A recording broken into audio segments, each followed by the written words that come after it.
They fired me to save my own sister, without knowing I secretly owned the entire company they worked for. 3 people stood behind my firing: my sister, my boss, and my so-called best friend.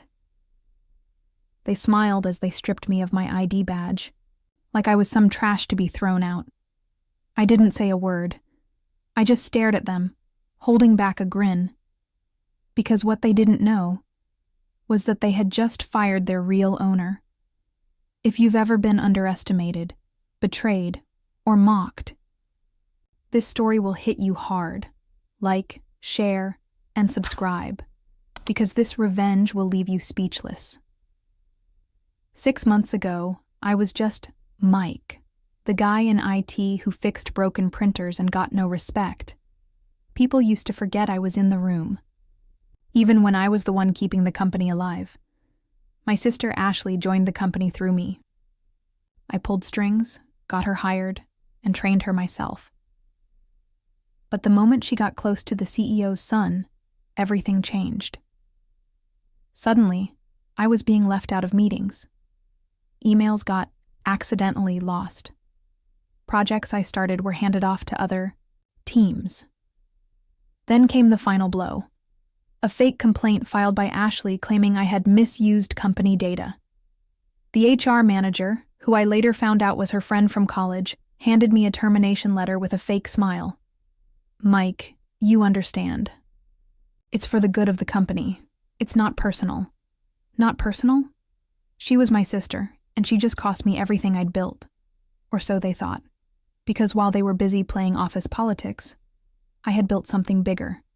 5 years ago, I started a silent venture with a shell company, using my tech skills to develop cybersecurity tools. That shell company? It slowly started acquiring shares of this very company.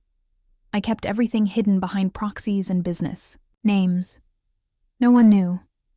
Not even Ashley. And just a week before they fired me, I signed the final deal. The shell company officially owned 72% of their firm, but I stayed quiet. I wanted to see who would stab me first. And she did, right in the back. So I walked out that day like a loser, with everyone watching me, whispering behind my back. But I wasn't done. Not even close. 2 days after they fired me, they threw a massive party at the office, celebrating new leadership. Ashley walked in wearing a $4,000 dress, like she owned the place.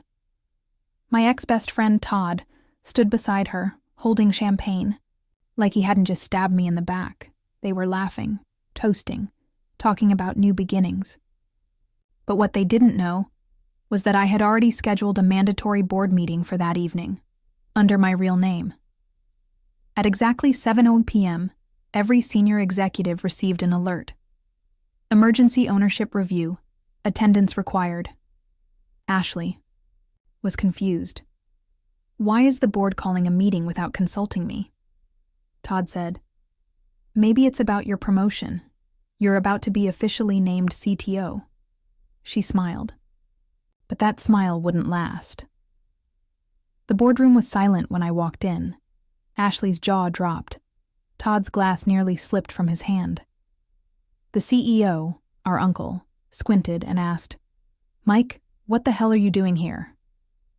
I calmly took the seat at the head of the table.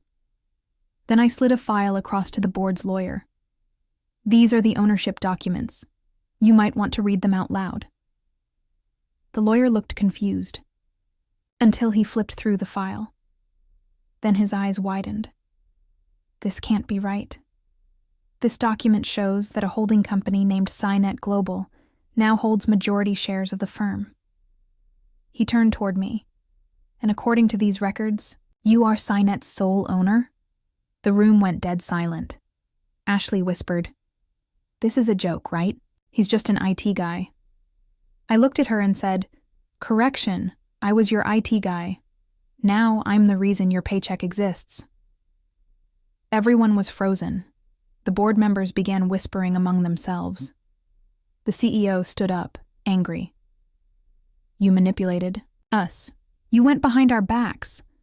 I leaned forward. "No, I played the same game you taught me. You just never thought the loser in IT could beat you at it." Ashley's face turned pale. Todd couldn't stop blinking. The CEO, our uncle, stood, frozen like someone had unplugged his brain. I sat there calmly, letting the silence do the damage. Every second that passed was a reminder. They had just handed power to the one person they tried to destroy. One of the board members, Mr. Clark, cleared his throat. "Mike, are you telling us you've been acquiring shares behind the scenes? All this time?" I nodded. 5 years of silence. While you mocked me, overlooked me, and pushed me aside, I was buying the company one piece at a time. Ashley slammed her hand on the table. "This is insane. You were just a background guy. You didn't even have the guts to speak up in meetings. How could you do all this?" I looked straight at her. "Because I didn't waste time playing office games. While you were chasing titles, I was building an empire." The board lawyer confirmed everything. Legal, valid, irreversible. And then I dropped the second bomb. "I'm not here to just own the company. I'm here to make changes. Effective immediately, the following executives are being removed from their positions due to unethical conduct." I slid another folder across the table. Inside were records, emails, transactions, manipulated reports. Ashley's name was on the top. She snatched the folder, flipped through it in panic, and shouted, "You're doing this because you're jealous, because I got ahead." "No," I said, standing up slowly. "I'm doing this because you betrayed me, and because you're a liability to this company." Todd jumped in, sweating. "Mike, we're friends. Come on, man, don't do this." I turned to him, my voice calm but sharp. "Friends don't sell each other out for a quick promotion. You could have walked away. Instead, you joined them." He didn't say another word. The board had no choice. My ownership percentage gave me full voting power. Within minutes, I had them removed from their positions, but I wasn't done. I reached into my folder and pulled out 3 letters, sealed. I handed one to Ashley, one to Todd, and one to my uncle. "Consider these your final paychecks. Severance included. You're officially out." Ashley's voice cracked. "You can't do this. You can't just erase us." I looked her dead in the eyes. "You fired me to protect yourself. Now I'm just returning the favor." I walked out of that boardroom with every eye following me. But as I reached the door, I paused and said one last thing. "Oh, and that company retreat next month in Bali? Still happening, just without you." But what they did next changed everything. I thought it was over. I thought firing them would be the end of it. But I had no idea how far they were willing to go to destroy me. 3 days later, I started receiving strange calls. No one spoke, just silence on the other end. Then emails started arriving, anonymous threats, fake lawsuits, ridiculous claims about company fraud. At first, I ignored them, thought it was just noise. But then, someone broke into my condo. Nothing was stolen, but my laptop was open. Files had been accessed. It was a message. I checked the security footage. Someone had used my old keycard.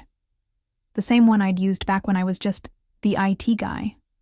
Only 2 people still had access to that keycard system, Ashley and Todd. I knew they were behind it, but what I didn't know was how desperate they had become. I found out later that after I fired them, Ashley tried to launch her own tech firm using stolen files from the company. But when investors did a background check, they found the scandal. No one wanted to touch her. She was blacklisted. And Todd? He went crawling back to a competitor, begging for a job.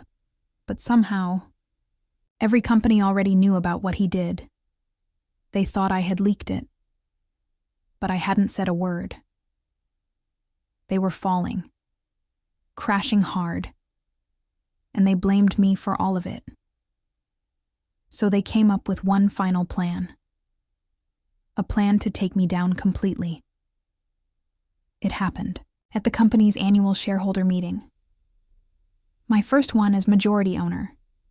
Everything was perfect. The presentation, the numbers. Profits had soared since I took over. But just as I stepped onto the stage, someone shouted from the back, "Mike, Williams is a fraud. He stole this company." It was Ashley. In the middle of hundreds of shareholders, board members, and press, she walked up holding a thick file in her hand. "This," she said, waving the file, "proves that Mike's holding company used stolen software and fake shell companies. He doesn't own this firm legally." The room went quiet. Everyone turned toward me. A single mistake, and I could lose everything. My reputation, my company, everything I built. The moderator turned to me and said, "Mr. Williams, do you have a response?" I walked to the mic, calm, cold. Then I smiled. "Yes," I said. "I was hoping you'd show up today, Ashley, because I brought something too." Pulled out my folder. Inside it were recorded calls, emails, and bank transfers, showing how Ashley had bribed a former employee to fake documents. I had let it happen. I let her walk straight into the trap. Because weeks ago, I had planted a fake file in the system, labeled Ownership Vulnerability. She took the bait. I played a short audio clip. Her voice was crystal clear. "If we leak this, it'll ruin him. Doesn't matter if it's real. By the time he proves it's fake, the damage will be done." Gasps filled the room. The moderator stood in shock. One board member whispered, "Oh my God." I turned back to Ashley and said, "You taught me how to play dirty. I just got better at it." Security escorted her out. The audience applauded, and I looked out at them and said, "This company was built on silence, betrayal, and politics. But from today forward, it will stand for something better." But just as I thought the game was over, a letter arrived at my desk the next morning, from someone I hadn't heard from in 15 years. The envelope had no name, just my office address, and a gold embossed seal I hadn't seen in over a decade. I opened it slowly. Inside was a single handwritten note. "We know who really funded. Cynet Global. You're not the only ghost in this story. Let's meet." My heart stopped. There was only one person who ever signed their name like that. Daniel Carter, my ex-business partner. The man I thought had died in a car crash 15 years ago. But if he was alive, that meant everything I built wasn't just mine. See, back when I started Cynet, Daniel and I were nobodies. Two broke tech nerds working out of a storage unit, coding day and night. He was brilliant, but unstable, greedy. The kind of guy who wanted shortcuts instead of strategy. He wanted us to sell our code to a foreign investor, one with serious red flags.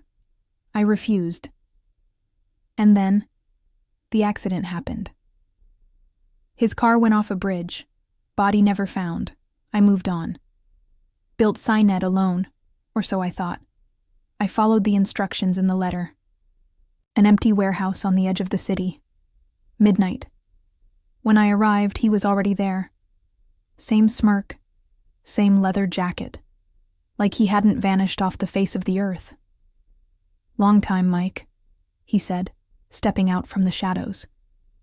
"I thought you were dead," I replied. He laughed. "Almost.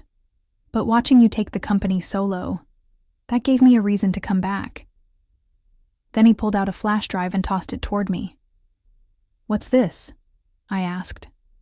"Proof that your entire shell company was seed funded through an account I set up, which means, legally, I own 49% of Cynet." My stomach twisted. "That's not possible. You were gone. You signed over everything before—" "I forged the signature," he interrupted, grinning. "And now I want in. Half the profits, half the power, or I leak everything. The board, the media, your investors, Everyone. It felt like the floor dropped beneath me. I had just taken down my enemies, exposed betrayal, rebuilt my name from dust. And now, the ghost of my past had returned to reclaim half my empire. I stared at him, calm. Then I smiled. You didn't come back for power. You came back because you're broke. His grin faded. You wouldn't have waited 15 years if you were doing well. You've got nothing. That flash drive is a bluff. He stepped forward, voice low. Want to bet? I handed him a folder. I already knew you were alive. I've been tracking the offshore account you used to fund Cynet, and I bought it 6 months ago. His eyes widened. You used a dead man's account, and I used it to bury you legally. You don't own 49% of anything. You're just a ghost. Security lights flickered on. My private legal team walked in. Daniel backed away. You set me up. No, I said. I finished the story you tried to erase. As he was escorted out, I stood there, breathing deeply. I had no family left, no friends from the old world. But I had peace, and that was priceless. Back at my office, I hung a new frame on the wall. It said, "They fired me, but I owned everything they worked for." Underneath it, I added another line, and when the ghost came back, I buried them too. Because sometimes revenge isn't loud, it's just permanent.